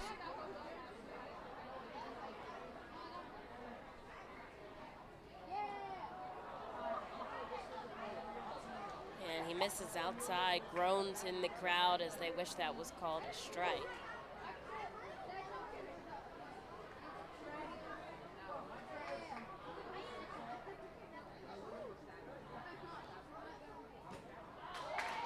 Swing and a miss as he evens it up 2-2. Outside of the loss to Mifflin in the county final, the only other loss for the Bulldogs was back in early April to Hazelden. They lost 6-1. Hazelden threw a lefty named Nick Biasi, who's committed to Florida State, and that's a really good program. Their head coach, Russ Kanzler, is a Hazelden guy who spent some time in the bigs. Foul. Yeah, a little bit out in front of that 64-mile-per-hour pitch. It's always interesting when they change it up so much. High school, everyone's velocity is so different. You do have guys in the 90s. Right. And then guys that come in the 60s. And you see that in college and majors, too. It just depends on what your changeup slides down to, but it's interesting for batters to face both of that in one game. Sarbach kicks and fires the 2-2. It's a called strike 3 to Estrada, his second strikeout of the day, and the first out here in the bottom of the 3rd inning, as Mifflin finally checks one off the scoreboard. 2 strikeouts today for Estrada. He only had 6 all season. That is a rarity. Gabe Bunn stepping up.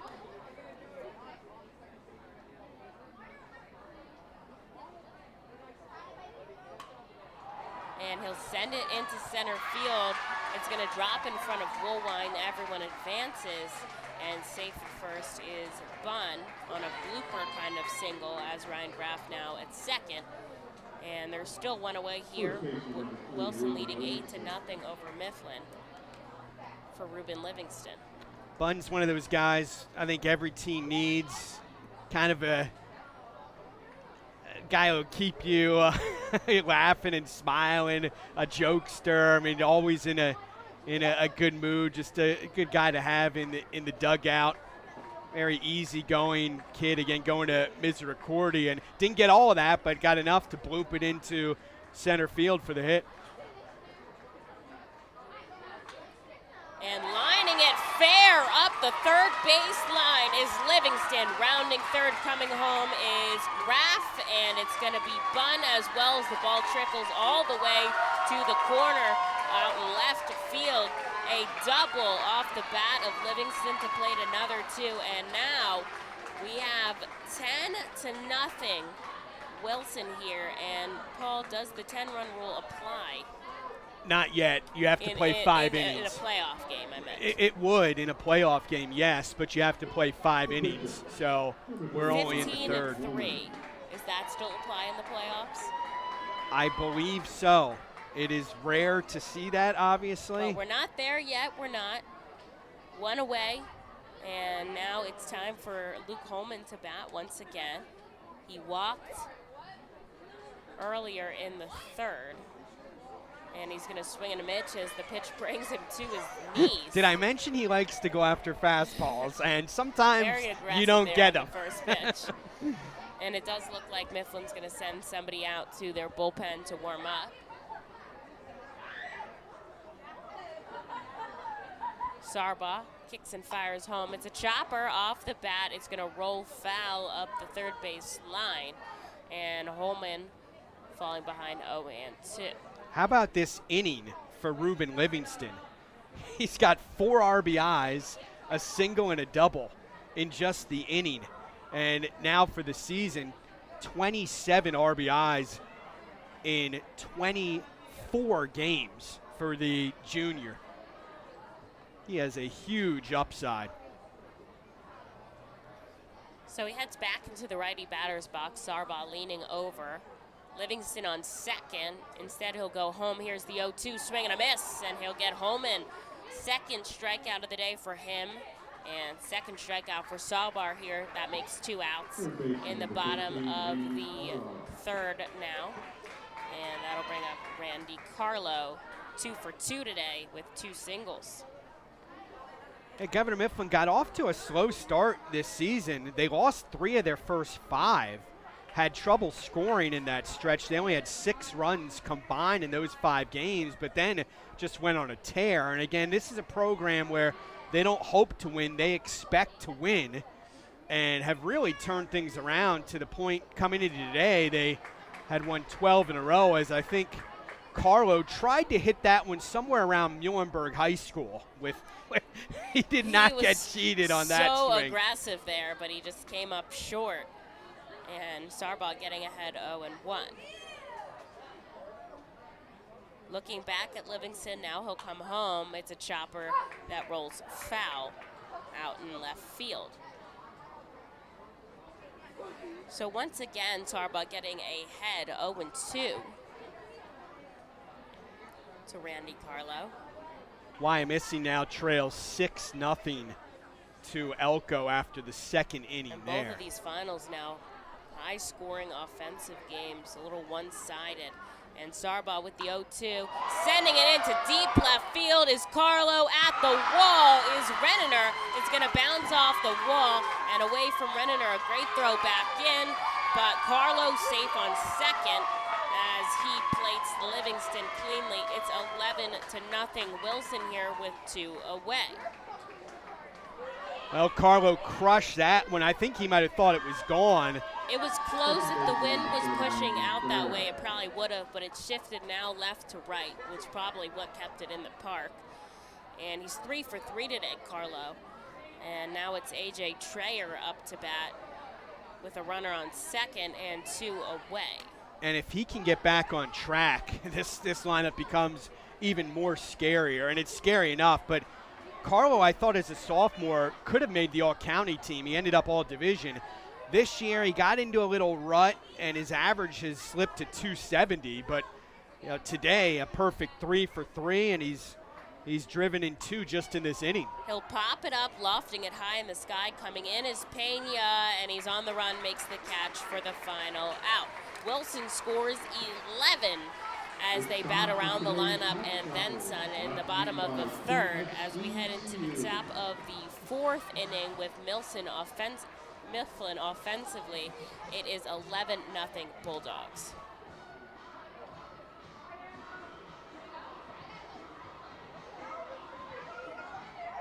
The Reading Fightin' Phils are proud to partner with the Berks County Mental Health and Developmental Disabilities Program. Together, we are striking out the stigma in order to raise community awareness about mental illness and the prevention of suicide. With 3 simple words, are you okay?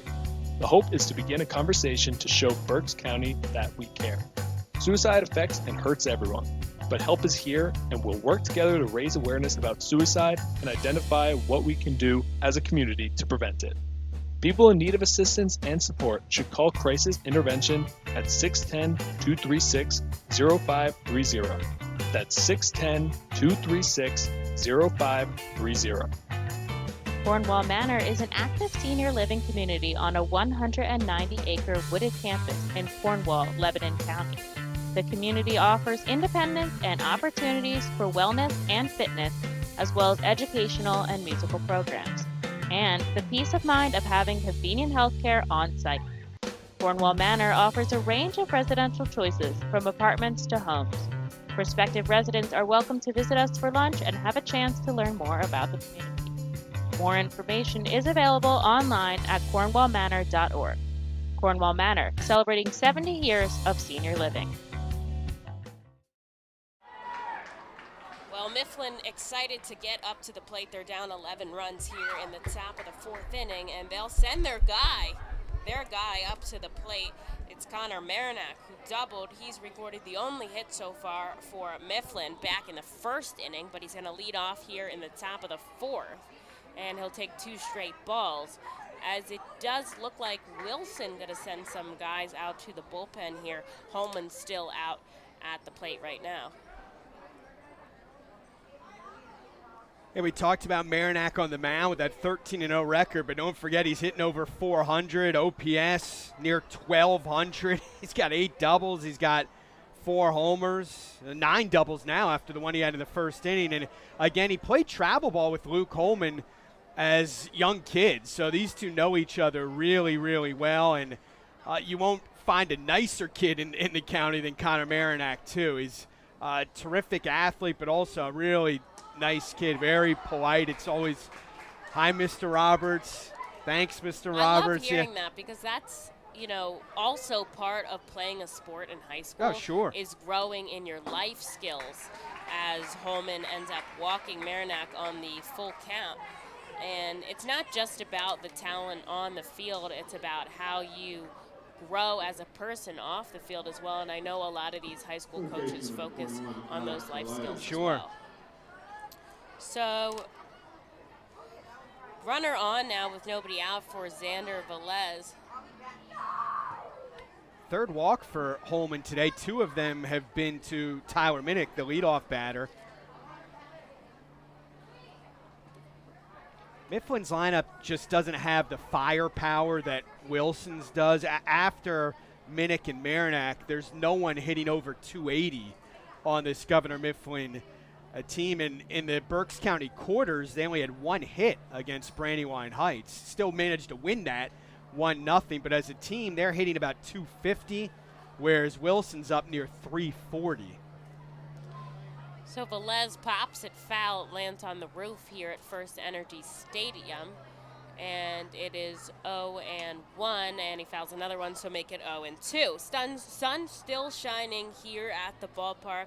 The wind blowing softly out to center right now, but it turned into a good day for a baseball game after the rain out yesterday, which was a bummer here, but glad we're able to get it in today. And here, a swing and a miss. He will get Xander Velez down swinging, and 1 out now for Holman in the top of the 4th. Here's Mason Woolwine. 92 on that fastball from Holman. We talked about some of the underclassmen. Minnick, Velez, Troche, all sophomores for Governor Mifflin. And Minnick, unfortunately, had to be shut down pitching-wise, but he was 2-1 this year with a 0.98 ERA. So next year, I'd keep an eye out for him on the mound as well. And Holman's offering comes up high, so the count evens 1-1 to Woolwine. And a runner on, Marinac at first, taking a slight lead. Wilson up 11-0 here. And the offering to Woolwine comes in inside. Woolwine plays basketball as well as Garris and Marinac. They all play hoops.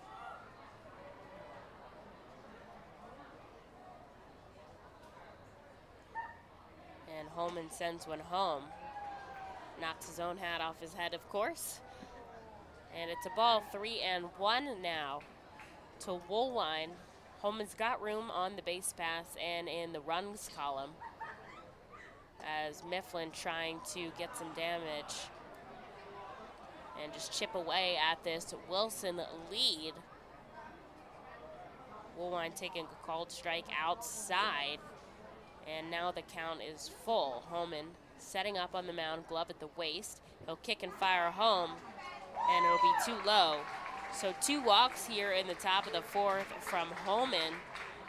Gives Mifflin 2 runners on the base pass here with just 1 away. It's Darian Troche. You wonder if that long inning, Emily, has affected Holman a little bit, because now that the command is off again. He hasn't been on the mound for a while, as there was a pitching change. 11 runs were scored, 9 hits in the bottom of the 3rd. So I think Holman just needs to get back into a rhythm here, and a good visit to the mound by Kyle Cincinnati. Definitely, you know, tough to stay in the game when you're sitting that long, but not a hard day to keep your arm warm. It's about 90 degrees here at the ballpark. And they do have someone warming in the pen. So now Holman faces off the designated hitter, Troche, and Marinac on second, Woolwine on first here with just 1 away. Yeah, that's their lefty Ryan Spatz, who's been terrific in relief this year. Hasn't given up an earned run in 13 2/3. And Holman sending one in the dirt there. Good block by Cincinnati, not allowing it to get past him. And if you remember, it was the county semis where Spatz saved the day for the Bulldogs. He came in relief and threw 4 1/3 and did not give up a hit. Sending it into right field is Troche, but on to catch is Kelly, and he'll get it over near the bullpen on the run. So the runners will have to stay put, and there's 2 outs now for Matt Sarbaugh. This is his first at-bat after coming in for relief back in the 3rd. And with 2 runners on and 2 outs, Mifflin definitely needs to start chipping into Wilson's lead here. The first offering from Holman, it's inside for a ball. Yeah, early in the year, Sarbaugh was actually hitting in the cleanup spot for Governor Mifflin, but struggled a little bit at the plate. And now not a regular in the lineup, but has seen some time pitching out of the bullpen as that gets away. They looked like they were crossed up on their signals there. I think Cincinnati was expecting a fastball and got a breaking ball, and both runners move up.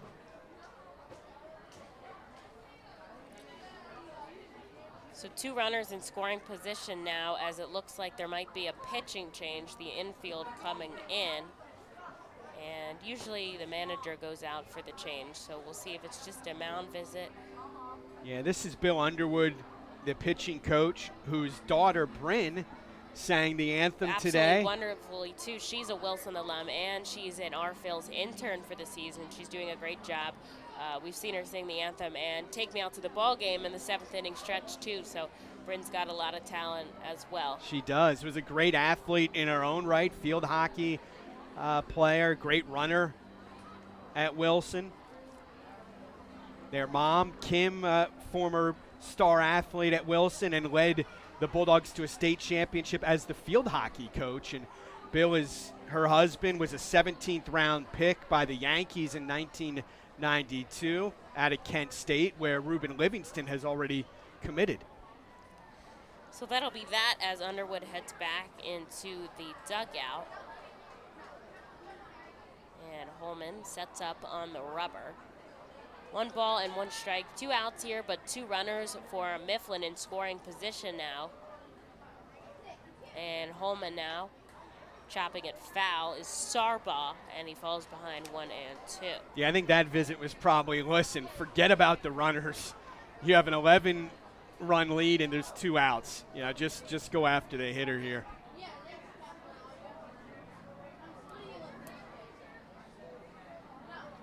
Sarbaugh setting it up in the back part of the righty batter's box. Here's the 1-2 offering. It's high, and he'll stay alive.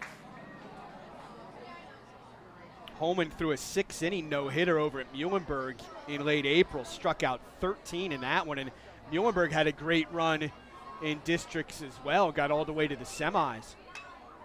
And chopping it foul once again up the first base line is Sarbaugh, and the count will remain 2-2. Muhlenberg lost to Cocalico yesterday 6-3 in the third place game, so the Mules headed to states, along with Wilson and Governor Mifflin, Wyomissing, and Ole. Got to give credit to my buddy Nate Reed, the head coach at Ole Valley, former standout athlete for the Lynx. They won their 9th District 3 title in AAA. They beat Trinity 5-1. Garrett Blankenbiller threw a 2-hitter in that game for the Lynx. A lot of great baseball in Berks County this season. 5 teams qualifying for states. And it's impressive how they've bounced back after that off year with COVID. All of these guys just ready to play, as grounding it to first is Sarbaugh, fielding at Livingston and making the out unassisted. So that'll be 3 outs in the top of the 4th as Mifflin strands 2 on the base pass. We'll take a short break before the bottom half. Recognizes the efforts of all of those engaged in this year's District 3 Baseball Championship. Coaches, Cornwall Manor is an active senior living community on a 190-acre wooded campus in Cornwall, Lebanon County. The community offers independence and opportunities for wellness and fitness, as well as educational and musical programs, and the peace of mind of having convenient health care on site. Cornwall Manor offers a range of residential choices from apartments to homes. Prospective residents are welcome to visit us for lunch and have a chance to learn more about the community. More information is available online at cornwallmanor.org. Cornwall Manor, celebrating 70 years of senior living. Feasers Incorporated, a family-owned, full-line food service distributor located in central Pennsylvania. Services restaurants, sporting facilities, theme amusement parks, healthcare facilities, educational facilities, and other institutions throughout Pennsylvania and the Mid-Atlantic region. For over 100 years, Feasers and its employees have committed themselves to making customer service their highest priority. Feasers works hard to provide customers with the products they require, delivered by their helpful fleet drivers. Feasers is large enough to serve and small enough to care. For more information, call 800-326-2828 or Feasers.com. ROG Orthodontics is the proud official partner of the ROG Orthodontics Fightin' Phil's Kids Club. Join today at Fightins.com to get your free ROG Orthodontics Kids Club t-shirt and visit FantasticSmiles.com for more information on all the great work that ROG Orthodontics provides. ROG Orthodontics and the Reading Fightin' Phils, 2 great hometown partners.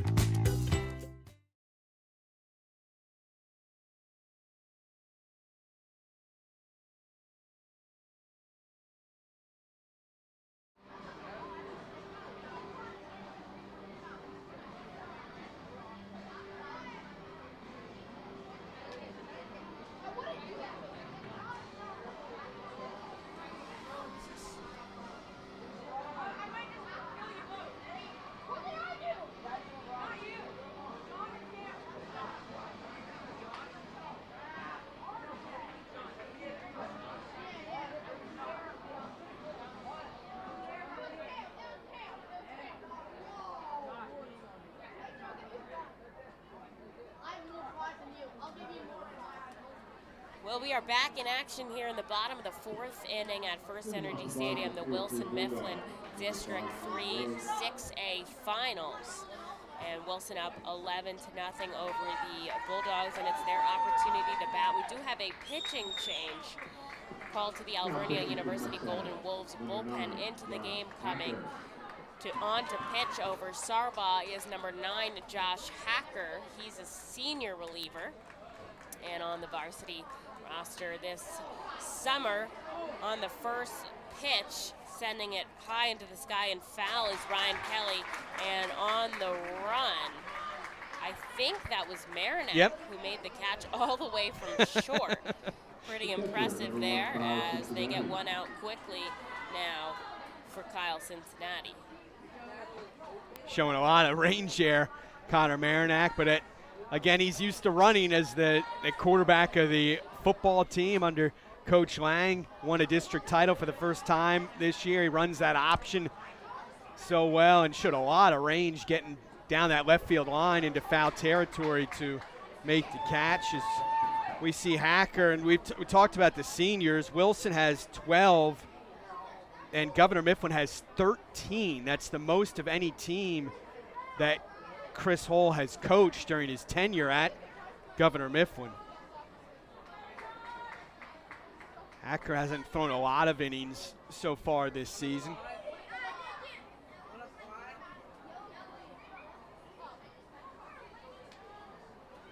Cincinnati had a walk and a 2-run single so far. Not to mention all the coverage he's had behind the plate to save any balls from getting by him.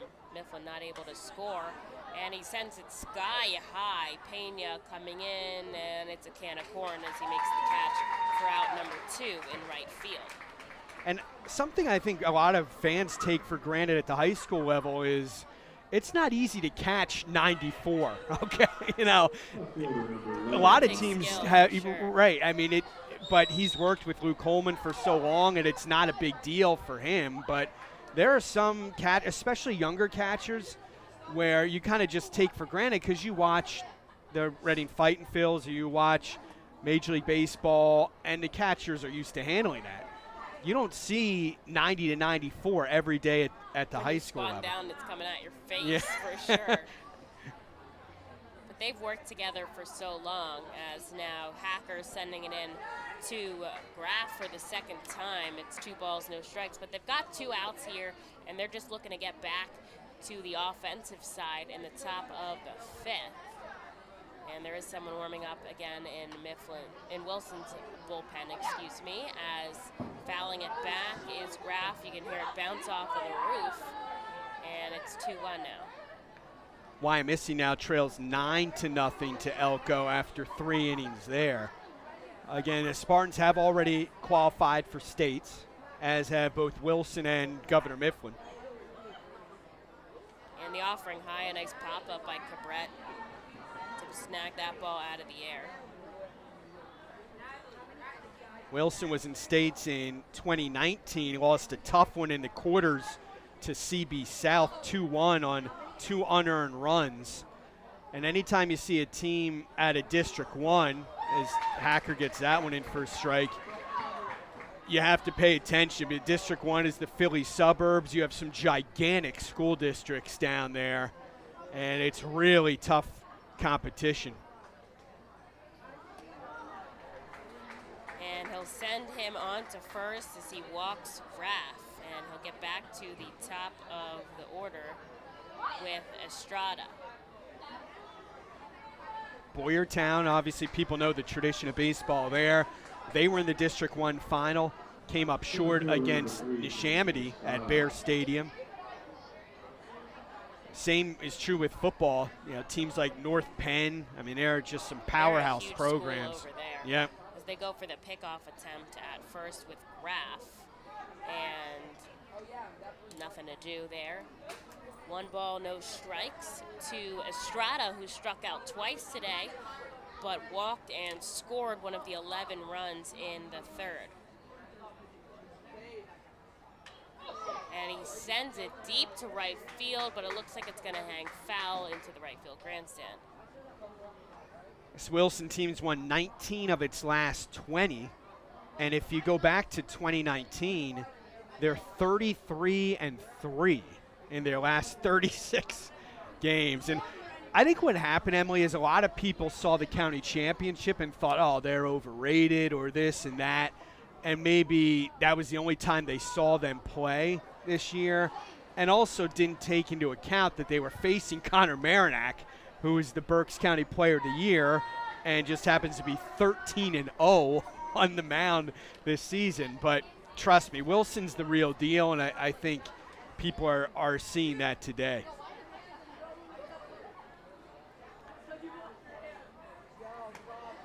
And the pitch coming in outside, he evens it up, 2 balls and 2 strikes. There's a runner on first and 2 outs here as clouds start to roll in left field, though still a nice day here at First Energy Stadium. And a swing and a miss as Estrada chases one way upstairs for his third strikeout of the afternoon. And Wilson stranding one on the base pass as we head into the top of the 5th inning. This will be the chance for Mifflin to score some runs.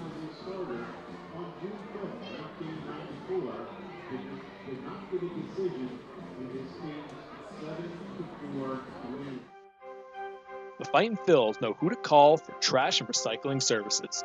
A proven winner, JP Mascaro & Sons. The industry leader for over 50 years. Trust the familiar Mascaro Blue Elephant to provide dependable, quality service for your home or business. That's JP Mascaro & Sons, one of the top companies in its industry. Trash and recycling services for home, business, and industry. We are hiring and have open positions in Berks County. Check our website for open positions at jpmascaro.com or call 1-888-MASCARO. JP Mascaro & Sons, ready to serve you.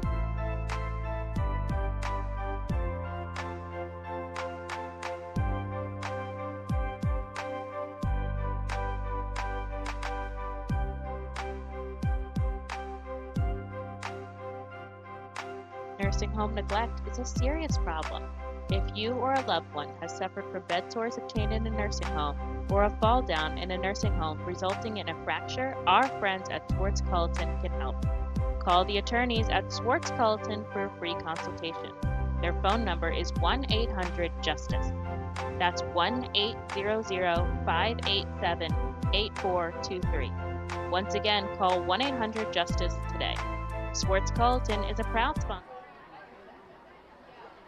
Into the top of the 5th we go. This is the last opportunity for the Mifflin Mustangs to score some runs here. The 10-run rule does apply in 5 innings in the playoffs. And heading up to the plate is going to be Javi Pena. Now there is a pitching change for the Bulldogs. Holman's day is done. Yep, Ryan Kelly will take over.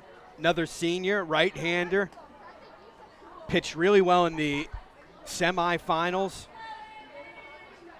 Mid-80s with his fastball, going to McDaniel University, which is a Division II program, and working quickly here, as did Luke Holman. Holman, 4 shutout innings, only gave up 1 hit, no runs, 5 strikeouts, 4 walks. Not his best stuff today, but that's how high the bar is for Luke Holman. And he'll chop it right into the glove of Livingston, and that'll be 1 away.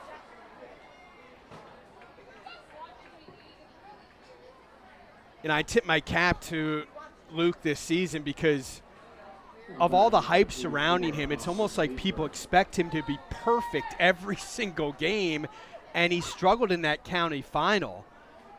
But certainly has bounced back in the postseason, and really, really bright future. Dad Craig was a 22nd round pick by the Phillies in 91, pitched here for Reading 93 to 96, and then time in AAA with Scranton Wilkes-Barre from 96 to 98 as Kelly again continues to work quickly here. Luke's mom, Erin, was a 4-sport athlete at Wilson and is in the Bulldogs Hall of Fame, and his sister Jordan hit almost 500 this year in softball for Covenant College down in Georgia. That's incredible to me as he pops it high in the sky, Renner, and into the glove of Bunn over at short. Yeah, that was actually Austin Hafer. Oh, excuse me, they pinch did make hit. Yep. They did make the pinch hit there. Hafer has started at times this season for Governor Mifflin, another senior. And so they're down to their last out here as Tyler Minnick steps up to the plate here. 2 outs, and they trail 11-0 behind Mifflin.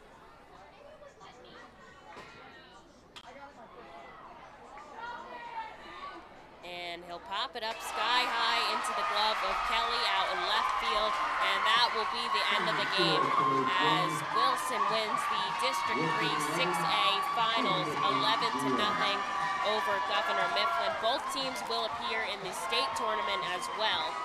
So you want to check out that as both teams moving on to states. But Wilson will take home the District 3 6A final title here at First Energy Stadium. I'm Emily Messina, Paul Roberts on the air to join you today.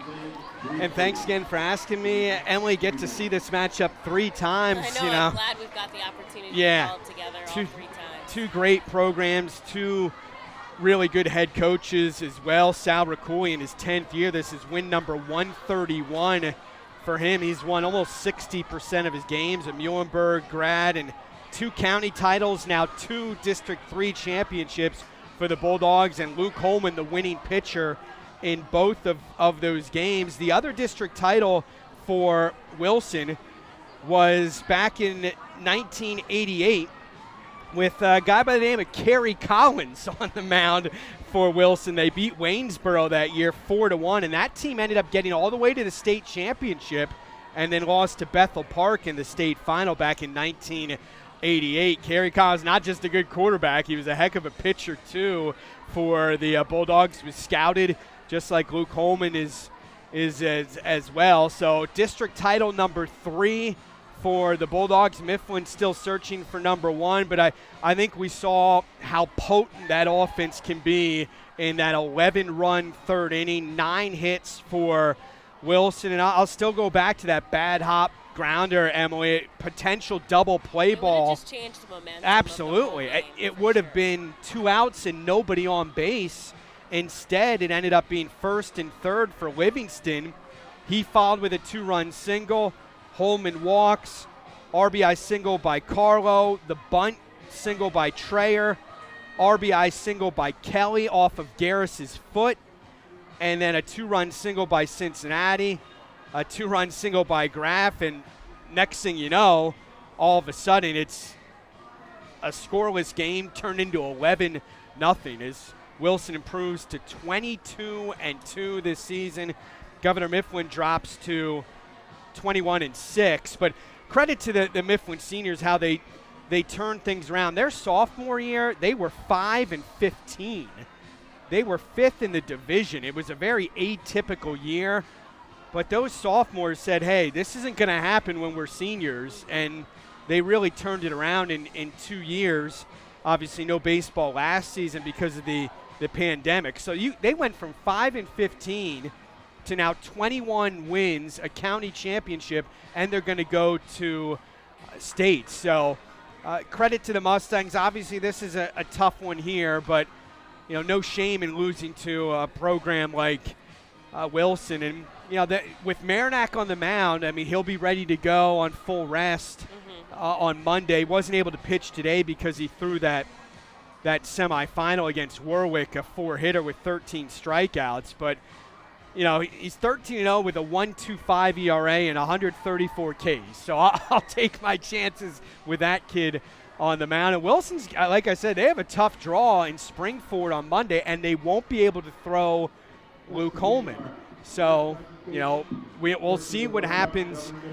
They could go with Cole Lehman, who has done a nice job so far this season for Wilson. He's already committed to Lehigh. He's just a junior.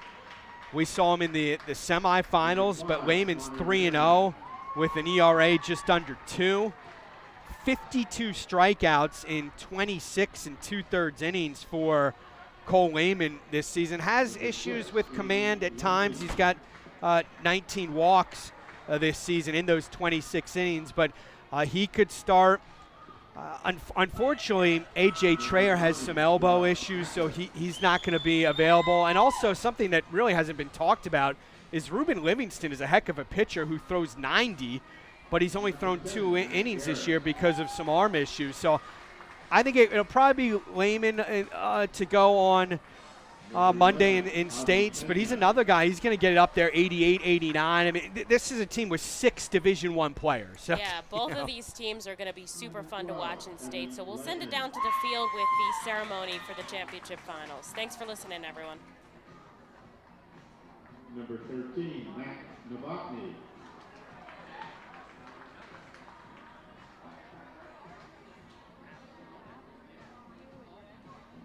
Number 15, Alex Jansen.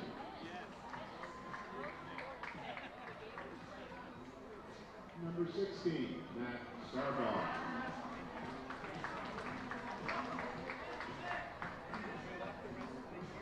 Number 17, Michael Marmalejos.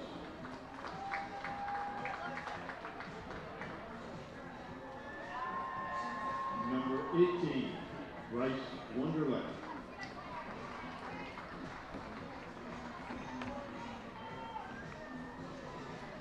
Number 20, Mason Woolwine. Number 21, Alex Velez.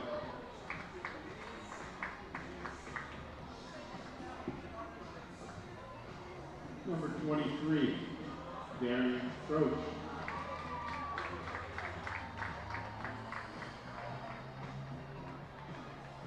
Number 24, Kobe Cabret.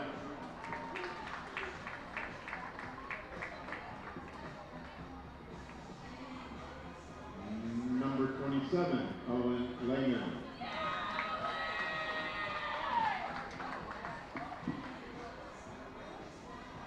Number 28, Seth Beeman.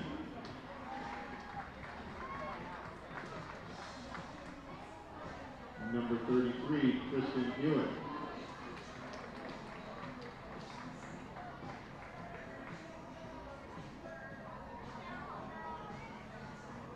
Number 44, Austin Hafer.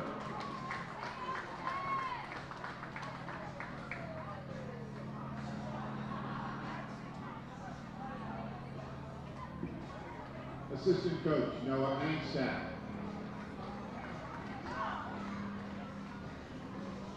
Assistant coach, Kurt Henry. Assistant coach, Nate Herzog. Assistant coach, Billy McKay. Assistant coach, Todd Williams. Statistician, John Geiger. And student manager, Jonathan Gridwanski. The head coach, Chris Cole. The Governor Mifflin Mustangs.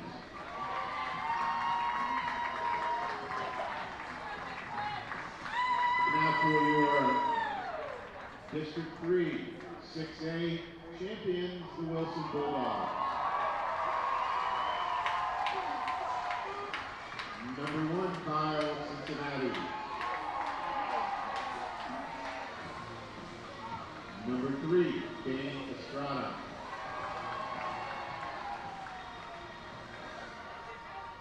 Number 5, James Rhodes. Number 6, Ryan Kelly.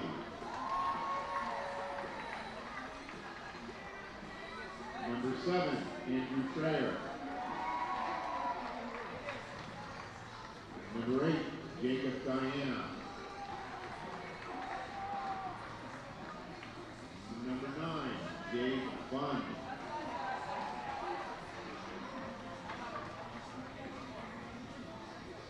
Number 11, Ryan Graff.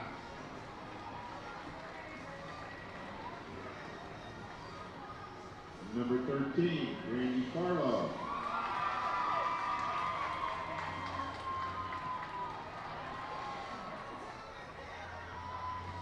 Number 18, Ryan Mosman.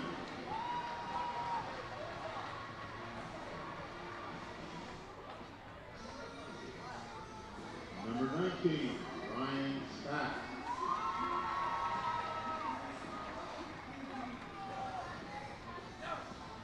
Number 35, Luke Bowman.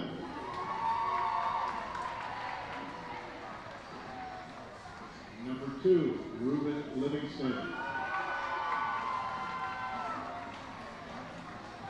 Number 12, Cole Lehman. Number 20, Ryan Burkus.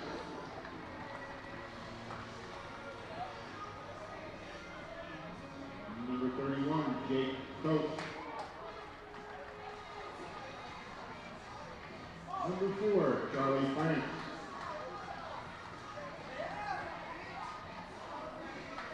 Number 25, Trevor Bilodeau.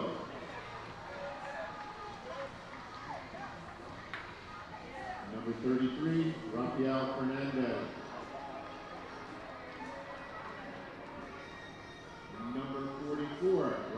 Mikulski. And number 36, Tommy Hunsinger.